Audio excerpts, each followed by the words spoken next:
so funny to see share the road signs with a horse on it.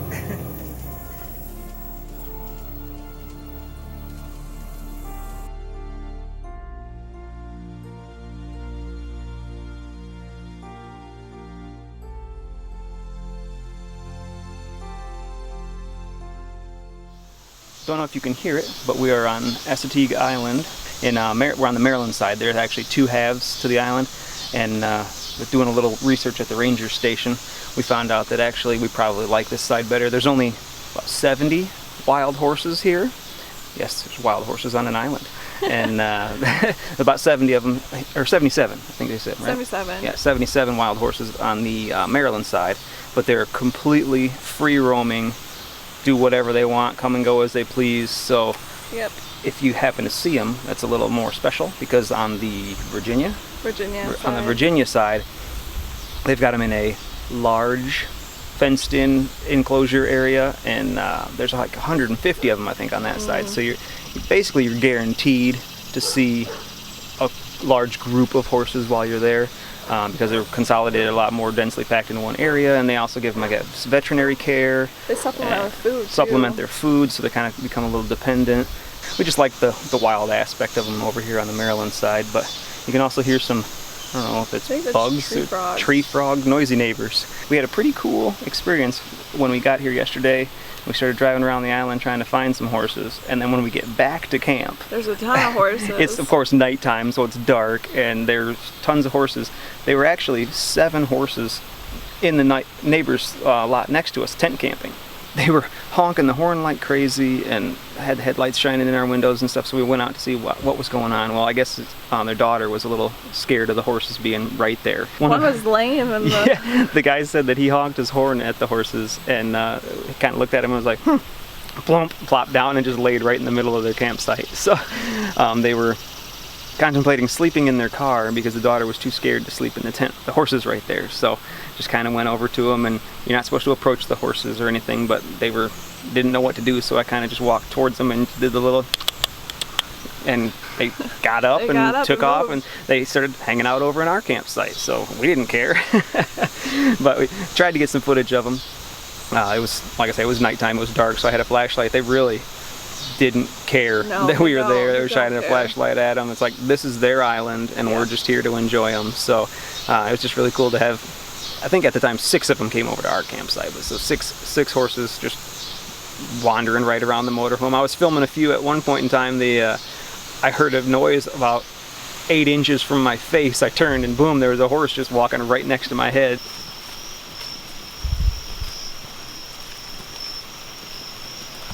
Oh, hello. Hello, horsey. That was close. Did you see that? So we've got 1, 2, 3, 4, 5 horses. Is this the 5? Yeah. 5 horses hanging out, grazing through the campsite.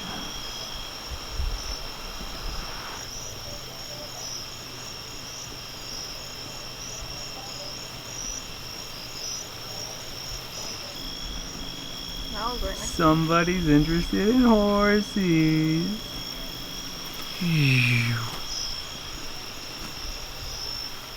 There's Nugget. So stop shining the light at me, Papa. I want to look at horsies.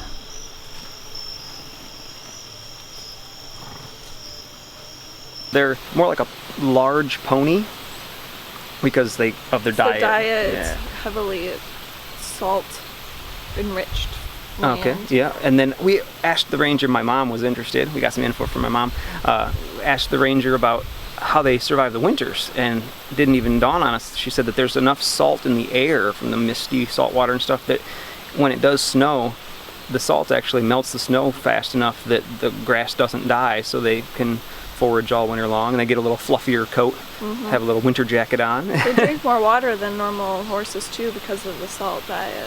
Okay, so they drink a lot more water. So they're a little more like bloated looking. Oh, okay. Oh yeah, she did say something about being a little more bloated. Yep. So gonna be heading out on some trails and see what we can see. They're just short little trails around here, but got little trails that you can walk along and potentially see horses while you're out there, along with other wildlife. Yeah, there's lots of... So we're gonna head on out and see what we can see out in the little trails that they have to offer.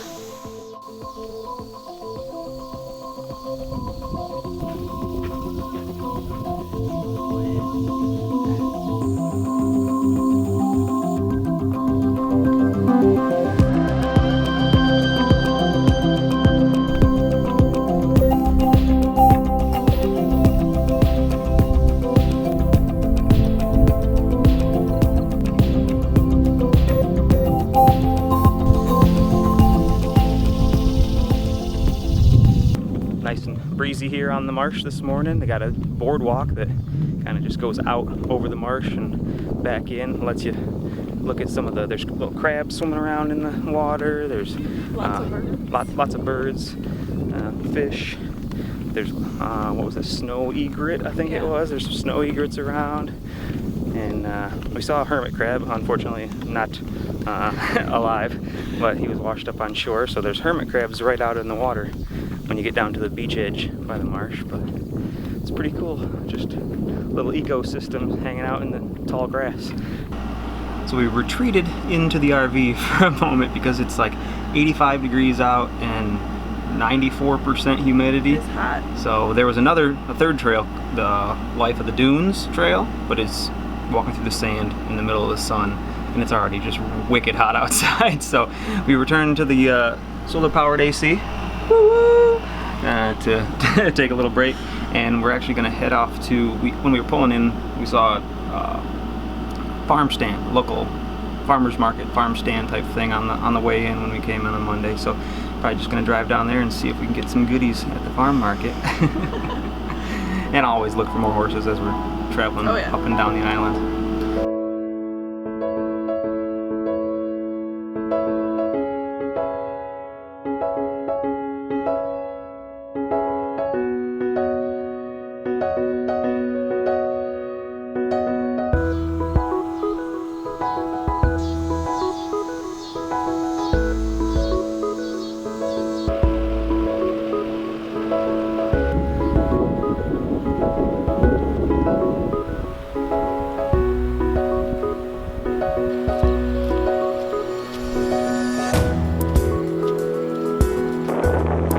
There's the ocean.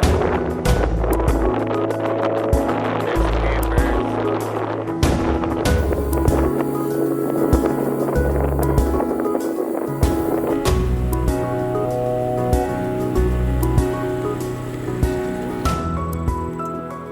What we have here is an Assateague standoff. The pony approaches the intersection and realizes the car has poked his nose just over the white line. In an effort to get the car to retreat, he stomps his feet and holds his ground. Unfazed, the car remains in the lane, so the pony moves ahead to make his point known a little better. That seems to be doing the trick, forcing the car backwards with a few extra stomps, and lets him know, yes, this is my island.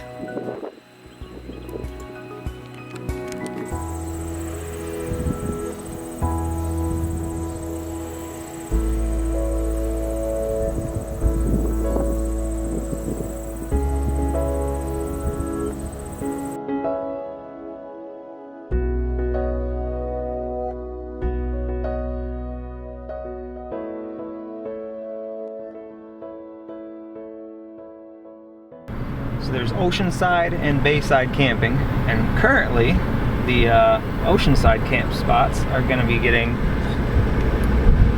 blocked off for Hurricane Dorian. They're going to have everybody leave Thursday, tomorrow, by 11 o'clock. We have reservations on the bayside until 11 o'clock on Friday. We got an email saying they're closing the oceanside campgrounds down, and that people on the bayside, it's not closed, you're not supposed to, you don't have to leave, but they recommend you watch the deteriorating weather conditions, because it is just a narrow 2-lane bridge to get in and out of here.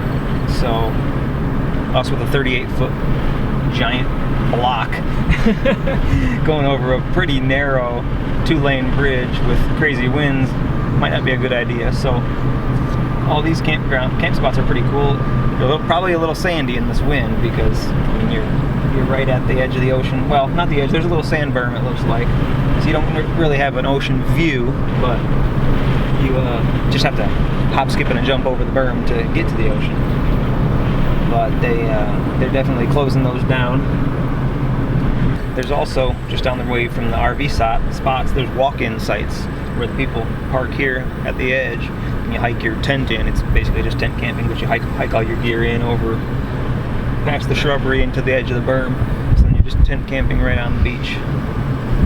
They got quite a few of those sites, so you've got your choices between oceanside with an RV, oceanside with tent camping, or bayside. And there's 3 loops of bayside, a couple loops of oceanside, and Loop B, which is what we're in, has actually a no generator rule, which has been really nice and peaceful. We just running everything off the solar. We don't have to listen to the generators, because whenever we drive away to go through the loops, we drive past the of generators just chugging away because it's so hot and humid right now. So it's been nice to be in the generator-free zone. And we're just going to make this decision to probably leave a little later in the day, Thursday. Get a little bit of our money's worth of that Friday reservation, but gonna play it safe and try to get out of here when it's maybe just a little bit of rain and a little bit of wind. So. We met some people with Bernese Mountain Dogs, like my family had back home in Michigan. Enjoyed a little bit more wildlife for the remaining time we had on the island. And then we made the decision to move on while we made a pit stop at Harper's Ferry. Continued on to Washington, D.C.